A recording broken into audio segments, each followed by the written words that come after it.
I'd like to begin by thanking the drum, that's the right way to say it, because that was a spiritual song with a lot of strength to it. A formal welcome song to all of us, offered by the Young Creek Singers, and with many thanks to Red Sky Performance for making this possible.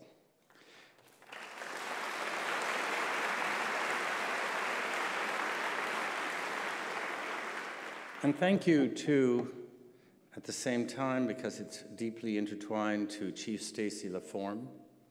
This morning you welcomed 50 new citizens at the citizenship ceremony that was the first event of 6 Degrees, and you do us great honor by your presence tonight as we are on the traditional territory of the Haudenosaunee, the Anishinaabe, the Huron-Wendat, and most recently your people, the Mississaugas of the New Credit First Nation. And it is wonderful, as it was last year, to have Her Honor the Lieutenant Governor with us. Thank you so much for being here. And it's a very interesting row of people because next to the Chief is George Elliott Clarke, Poet Laureate of Canada, and the 7th LaFontaine-Baldwin Lecturer. And next to George is Laura Baldwin, and there are many Baldwins, Robert Baldwin descendants, in this room, a great Toronto family. And it was Laura and Larry Baldwin who were part of creating this lecture, along with Bob Ray, Rudyard Griffith, and Michael Levine. So this is the evening of the LaFontaine-Baldwin Lecture. It's also the official opening of the 2nd annual 6 Degrees Citizen Space.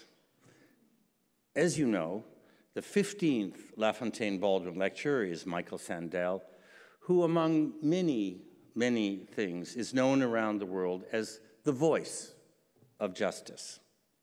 Now, as it happens, we have with us tonight the concrete manifestation of justice in this country, the Chief Justice of Canada, the Right Honourable Beverley McLachlin.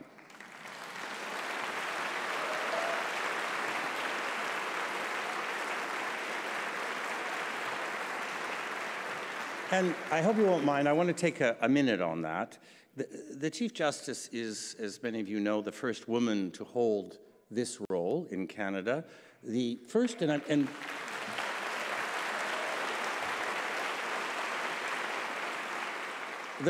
I might be wrong, the first and I believe still the only woman Chief Justice in the Commonwealth, is that right? Not quite. Oh, you see, with the Chief Justice, you have to be very careful. No, almost. She's been on the court for, is it 37 years? Yes, which is astonishing. And she has been Chief Justice for 17 years, longer than anyone else has been Chief Justice in Canada. And she was the 4th LaFontaine-Baldwin Lecturer in 2003, which I leave it for the end because it kind of tops everything else. Well, I don't know. At the end of this year, she retires, a great loss to all of us, but she has played over these years a central role in changing Canada for the better. Court rulings are not TV shows. They're not about making friends or being popular, and there are always people who want more and people who want less. But Beverley McLachlin has changed all of our lives, those of us who are Canadians in the room, all of our lives in a multitude of ways for the better. And perhaps nowhere more than in her leadership on Indigenous questions. We know well, as Canadians, that over the last 150 years, our governments, our civil servants, and ourselves, the citizenry, have refused to deal with the injustices Indigenous people have faced.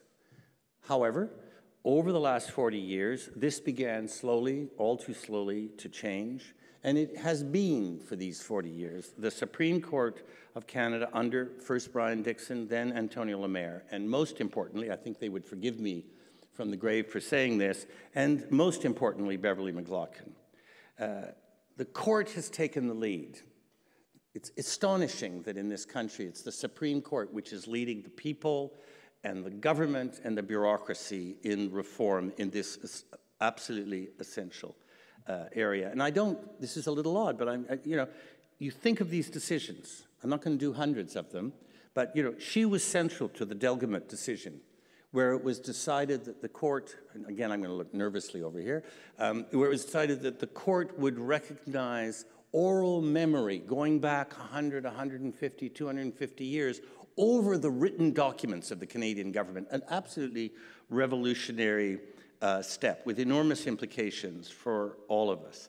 She was central to the Marshall case, to Pauli, to the Haida decision, which established the duty to consult, the Chilcotin decision, one of the most important decisions in the history of this country, which settled the issue of Indigenous title in favor of Indigenous people, the Daniels decision, which clearly recognized the rights of the Métis people. And now the politicians are moving, the government is moving, the bureaucracy we hope will move, because that's where the dirty water and all the rest of it is trapped in the inaction of the bureaucracy. And I believe very strongly that when the history of this period is written, I am certain that what you have done, Chief Justice, will become part of a shared mythology of respect, citizenship, and justice. And so I wanted to say on behalf of all of us, thank you very much.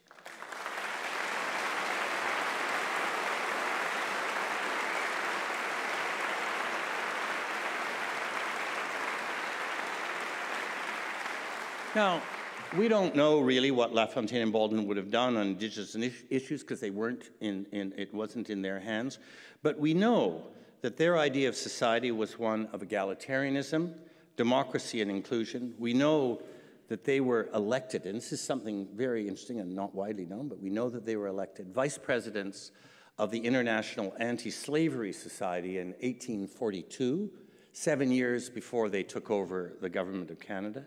That from 1848 to 1851, 3 short years that the Great Ministry was in power, they dismantled, you saw the list there of some of the things they did. They dismantled the legalities of the English and French class systems, which had been put in place in the colonies.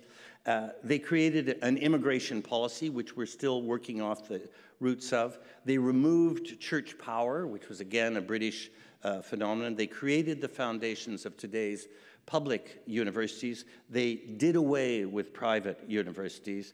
They created municipal democracy, and on and on and on. And frankly, they were so exhausted by the end of it that they went away and died. You know, Baldwin went crazy. LaFontaine held on for a few more years. They just died. They were in their 50s when they died, completely exhausted. But above all, they were the first colonial leaders in these European empires. They were the first colonial leaders to show that you could talk your way out of an empire. Since we couldn't shoot our way out, 37 didn't work, they set about talking. Canadians love, you know, complex, hypocritical, surprising, devious ways of negotiating.